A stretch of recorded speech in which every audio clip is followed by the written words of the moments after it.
আমি বক্তব্য লম্বা করব না, শুধু কয়েকটি কথা বলবো।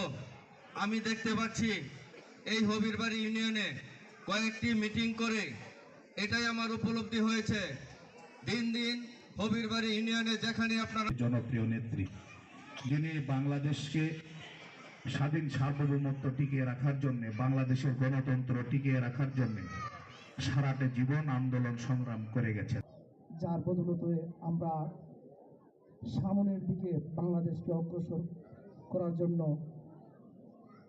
যে কাজ করার জন্য যে সুযোগ পেয়েছি, সেই মহান নেত্রী আমাদের দেশমাতা বেগম খালেদা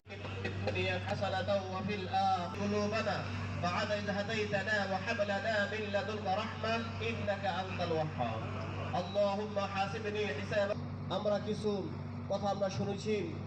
আমাদের মাতা দেশ নেত্রী তিনবারের সফল প্রধানমন্ত্রী অত্যন্ত কষ্ট করেছেন দেশের জন্য, বাংলাদেশের জন্য নিজের প্রাণবন্ত বিসর্জন দিয়েছেন। সেই প্রধানমন্ত্রীকে তুমি নিয়ে চলে গেছ।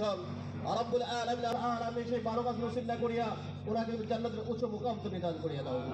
আয় রব্বুল আলামিন তোমার নাম রহমান করার জন্য, রব্বুল আলামিন শেষ করার জন্য, সফল করার জন্য অনেক তুমি দান করিয়ে দিও। আয় রব্বুল আলামিন সবাইকে জনগণের কল্যাণে কাজ করতে তুমি তৌফিক দান করিয়ে দিও, সবাইকে নেক হায়াত দারাজ করিয়ে দিও, সিরাতাল মুস্তাকিমের পথে তুমি তৌফিক দান করিয়ে দিও।